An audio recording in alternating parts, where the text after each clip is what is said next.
The Empire had known no true resistance for centuries. Every world they conquered fell without bloodshed because their Empress could reach into the mind of any being and make them obey. She spoke in whispers no one else could hear. A single thought from her could bring warriors to their knees. Yet, on a quiet day above the skies of Arvallis Prime, a fleet arrived that would not bow. It was the first time in generations her mental commands were met with silence. The battle began with fire raining down from the human warships. Her mind stretched across the enemy, searching for an opening. She found soldiers, pilots, officers. Yet something strange happened when she touched their thoughts. Some trembled, some resisted, but one mind stood out sharp, focused, and completely beyond her control. It was like reaching for water and finding stone instead. Her council shouted orders to strike harder, to burn the invaders before they could land. She ignored them. Her focus was locked on that single mind. She had never failed to enter someone's thoughts before.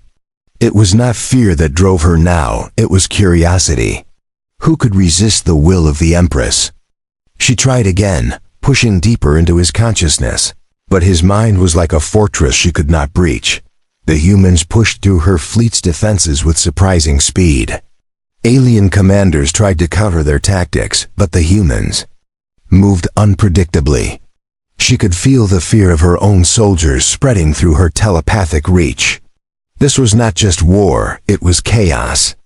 Yet within that chaos, she kept feeling his presence, steady and calm like a heartbeat that would not quicken under her gaze. He was close now. She could almost see him through the smoke of the battlefield. A tall figure in armor, visor reflecting the flames, his mind as quiet as an untouched lake. She realized then that she was no longer thinking about victory for her empire. She was thinking about how to get closer to him. A human had never fascinated her before. All others bent their will to hers instantly. He was different. That difference burned in her thoughts like a spark she could not ignore. Her generals warned her that the humans were pushing into the capital district. They begged her to retreat into the high citadel where no weapon could reach her. She refused. Her instincts told her the war was no longer about land or power.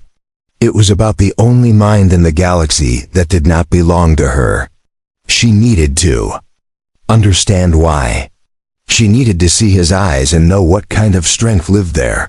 The ground shook as human landing craft broke through the city shield. She stood at the palace steps, her crown glowing with energy, her eyes bright as lightning. Her guards formed a wall, ready to protect her at the cost of their lives, but she did not call them to fight. She called them to step aside. Somewhere beyond the smoke and ruin, she knew he was coming. The war might rage across 1,000 streets, but in her mind, there was only one battle left to fight, and for the first time in her reign, she was not certain she wanted to win. Asterisk. The city burned under a sky filled with warships. Human and alien firepower clashed above the palace towers, sending shockwaves through the air. The Empress could feel the pain of her soldiers as their minds screamed for her guidance. She reached into them, calming their fear, steadying their hands. Yet she could not stop thinking about the one mind she could not touch. She sensed him moving through the streets, his path direct and unshaken. Soldiers tried to block him, but he moved like a shadow, slipping past fire and steel. She tried again to press into his mind, sending waves of compulsion toward him. They bounced back as if striking an unbreakable wall. The more she failed, the more she felt something dangerous building inside her, a desire she had never known. Around her, the council demanded she leave the front lines. They feared the humans' advance would reach the palace within minutes. Her power was enough to bend armies, yet it could not bend this one man. That thought was louder than the war outside. She ordered her guards to form a perimeter, but leave the main steps open. She would face him herself when he arrived. Through the smoke, she caught her first real glimpse of him, without the visor hiding his face. His eyes locked on hers from a distance, sharp and unwavering. There was no hatred in them, no fear, no surrender. It was as if he looked at her not as an empress or an enemy, but as an equal. She had ruled over countless worlds, yet in that single moment, she felt the strange weight of being truly seen. The fighting drew closer. Her guards shifted nervously, unsure why she allowed the human to approach. They whispered among themselves, suspecting a trap, but she silenced them with a glance. She had no plan to kill him, no plan to capture him. She only wanted to know why his mind was his own when all others belonged to her.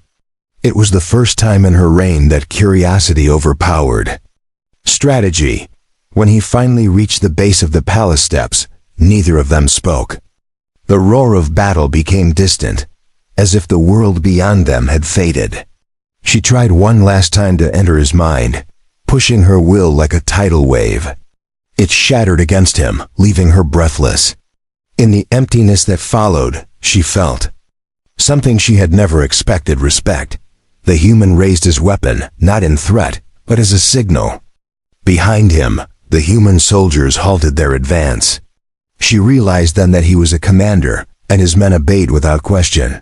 They were not under her control. They followed him by choice. The power of that loyalty struck her harder than any weapon. For the first time, she wondered if control was weaker than trust. And in that wondering, the war between them shifted into something far more dangerous.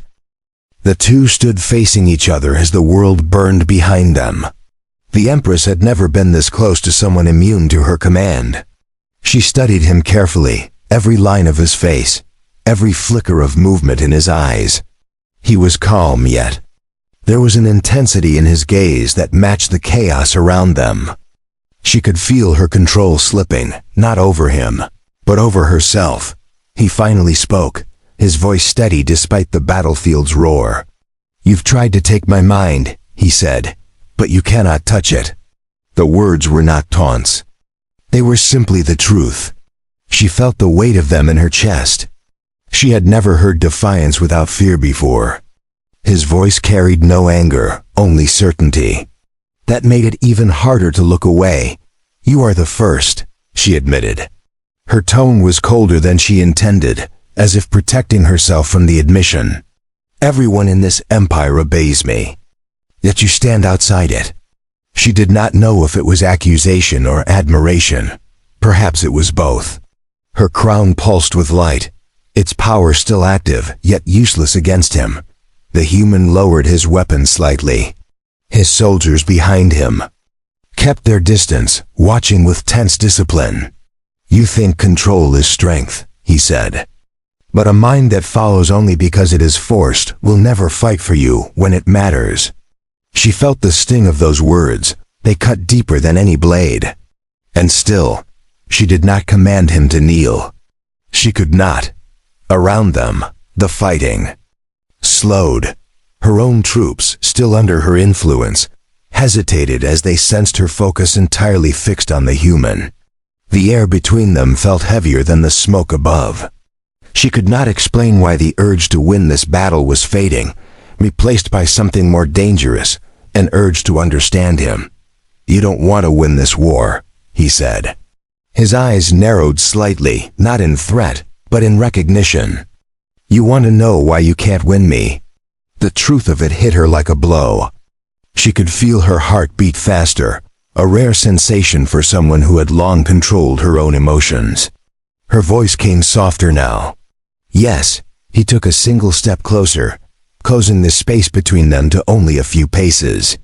The palace guards shifted uneasily, but obeyed her silent order to hold. The human's presence was overwhelming, not because of power, but because of the absence of it. He stood there without bending her will, without fear of what she might do. And in that moment, she realized something she had never considered. He could walk away, and she could not stop thinking about him. For the first time in her reign, she feared losing someone she had never truly had. Asterisk. The Empress could feel the weight of his presence in a way that unsettled her. She was used to minds opening to her without resistance. They would spill their thoughts and fears, leaving nothing hidden. But his mind was silent, locked behind walls she could not even see. It was not defiance in the way of a soldier refusing orders. It was simply his truth, unshaken and immovable. Her general stood at a distance, waiting for her signal to strike. She ignored them, keeping her gaze on the human. His eyes did not wander. He was not distracted by the movement of troops or the burning skyline. It was as if the war was nothing more than noise to him. She wanted to know how someone could stand in the center of such destruction and remain untouched. "What do you want from me?" she asked, her voice low. It was not the tone of an empress demanding answers. It was the tone of someone seeking something she could not define. His lips curved into the smallest hint of a smile, not mocking, but as if he had expected her question. "Nothing you can command," he replied. The simplicity of his answer cut deeper than a threat. She stepped down from the palace stairs, closing the distance between them. The energy crown upon her head glowed brighter, reacting to her focus. Her guards tensed, hands ready to draw weapons, but she lifted a hand to keep them still. Her eyes stayed locked on his, searching for even the smallest crack she could slip into. There was none. His mind was a horizon with no end. "You could be at my side," she said. "With your mind and my reach, there is nothing we could not control." The words felt heavy as she spoke them. She had never offered partnership to anyone. The empire was hers alone, its power hers to wield. Yet she found herself imagining what it would mean if he chose to stand beside her freely. "I do not live to control," he answered. "I live to choose." His voice was calm, but there was a firmness to it that made her chest tighten. She had ruled for so long without question that the idea of someone rejecting her gift of power was almost unthinkable. Yet in his refusal, there was no insult. It was simply the truth he lived by. The silence between them grew sharper, like a blade hanging in the air. Around them, both armies had slowed their movements, sensing something far greater than the battle itself was unfolding. The Empress could feel her own soldiers' confusion. They had never seen her hesitate. They had never seen her want something she could not take. And in their minds the fear began to shift into wonder. She did not know if this was the beginning of her greatest victory or the start of her downfall. The human stood firm, his stance unshaken despite the palace walls towering above him. The Empress had the power to crush entire fleets with a thought. Yet here she was, unable to move one man's mind. Her crown pulsed faintly, feeding her an endless stream of loyal voices. None of them mattered in this moment. She was fixed on the silence that came from him. "You think I am your enemy," he said. His tone was even, almost gentle. "But what I am is a choice you have never had to make." The words settled heavily between them. She had faced assassins, rebels, and betrayers, but never someone who offered no fear and no obedience. It was a kind of strength she could not bend to her will. She searched his eyes for weakness, but there was none. Her own reflection stared back at her in their dark surface, framed by the flicker of flames around them. The battlefield noises seemed far away. She felt a strange stillness in her chest, as if something in her was bracing for a shift she could not control. That thought unsettled her more than any blade could. "Your power has kept your empire alive," he continued. "But power that forces will is not the same as power that earns it." She almost wanted to argue, to dismiss his words as ignorance. Yet a part of her, buried deep, recognized the truth. Her people followed because she commanded it, not because they chose to.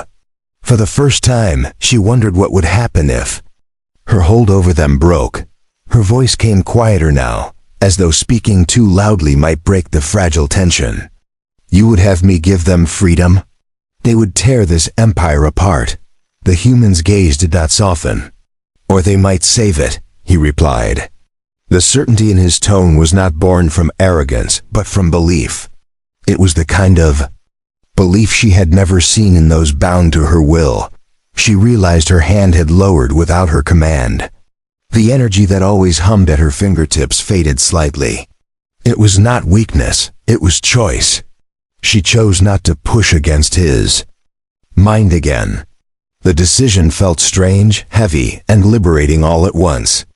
She could not remember the last time she had stopped herself from taking what she wanted.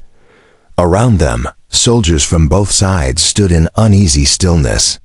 Neither commander had given the order to attack again. The air was thick with waiting.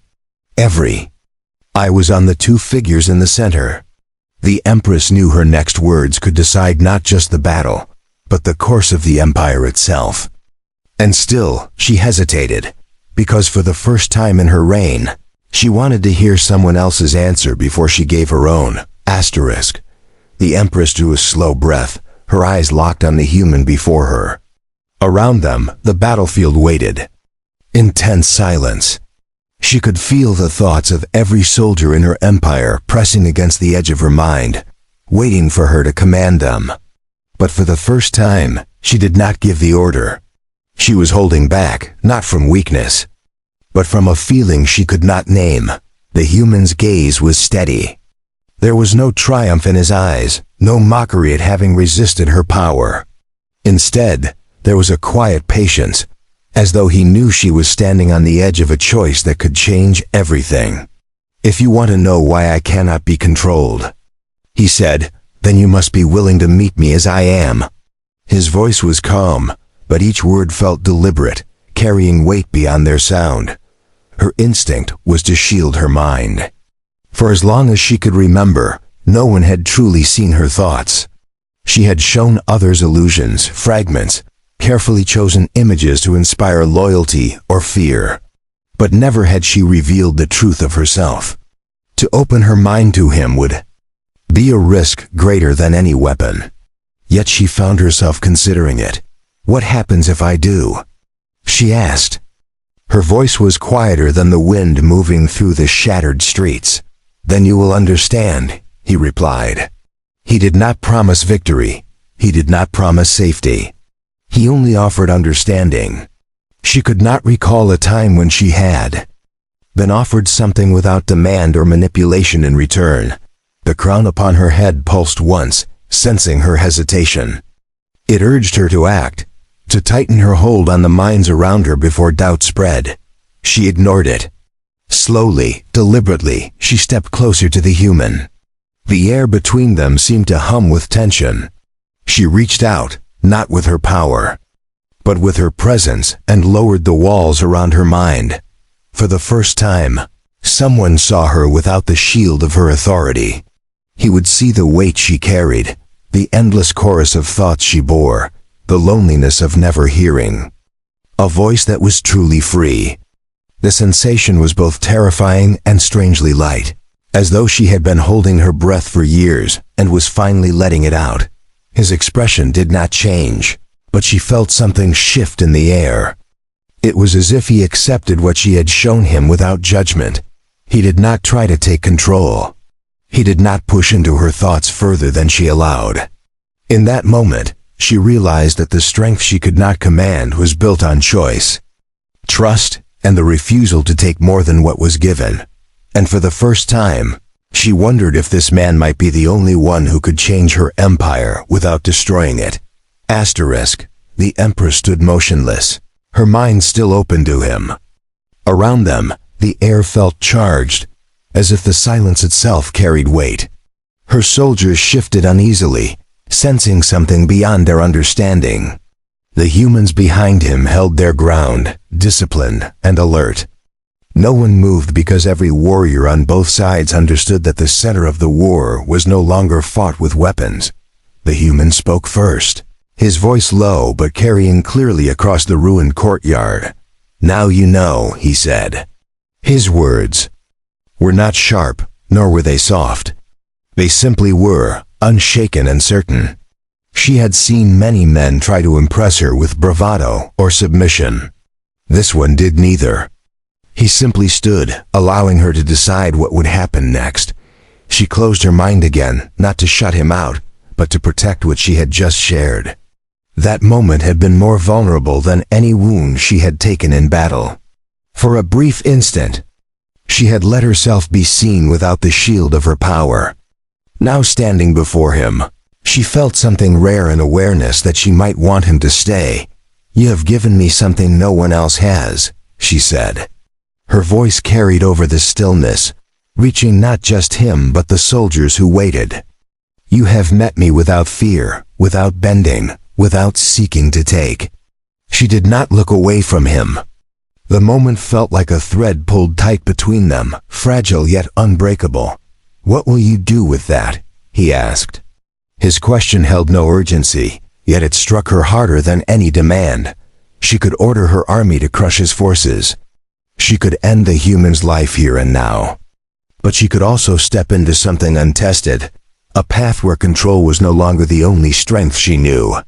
The choice was hers, and it terrified her. The crown on her head glowed faintly, as if sensing her conflict. For the first time in her reign, she wondered if it was a burden rather than a gift. She could feel the minds of her people waiting for her to guide them, yet she hesitated. Her gaze never left his, and in that connection, she felt an odd kind of steadiness, as if she did not have to bear the weight alone. Finally she spoke, her voice firm. "Call your soldiers to stand down," she said, "and I will call mine." Her guards reacted with disbelief, but she silenced them with a single glance. The human studied her for a moment, before raising his hand in a subtle signal. Behind him, the human troops lowered their weapons, but remained ready. It was the first moment of peace since the invasion began, and it was born not from victory, but from trust. The courtyard felt different now. The tension that had once been a blade ready to strike was softer, though not gone. Both armies stood still, watching their leaders in disbelief. The Empress had never before allowed an enemy to stand before her without bowing or dying. The human had never stepped into a battle and left with anything less than victory. Yet here they stood, unbroken and unchanged, and still neither had moved to destroy the other. She could feel the thoughts of her people pressing against her mind. They did not understand why she had chosen this path. Some felt relief, others anger. The absence of her direct control was strange to them, like walking without a guide after a lifetime of being led. But she sensed something else too, a spark of thought that was truly their own. It was fragile, yet it was alive. The human's voice cut through her thoughts. "This is not the end," he said, "but it can be the beginning." She looked at him, searching for any sign of hidden intent. There was none. His words were as they seemed, honest and without manipulation. That made them harder to ignore. She had spent her life surrounded by those who twisted truth to survive. His truth needed no such bending. "You would have me risk everything for this beginning," she said. Her tone was not accusatory, only measured. "And what if my people turn on me when they are no longer bound?" He met her gaze without hesitation. "Then they will decide their own fate, and so will you." The idea was almost unbearable. Yet the possibility held something she had never felt before: freedom. The crown on her head dimmed, as if it too felt the weight of her choice. For the first time, she considered removing it. Without it, her mind's reach would be lessened. The chorus of voices that had always surrounded her would fade. She would be alone in her own head. That thought frightened her, but it also called to her in a way that no victory had ever done. Slowly, she reached up and unclasped the crown. Gasps rose from her own soldiers, while the humans watched in silence. She held the crown in her hands, feeling its energy pulse faintly. Then she lowered it, placing it gently on the cracked stone at her feet. The weight lifted from her mind. Instantly, leaving behind a silence that was both strange and beautiful, the human took a step forward, his movements unhurried. He extended his hand toward her. For a heartbeat, she hesitated, feeling the eyes of the world upon her. Then she took it. His grip was firm, grounding her in a way that no power ever had. Around them, neither side cheered nor shouted. They simply stood, witnessing a moment they did not yet understand, and in that moment, the Empress knew her empire would never be the same.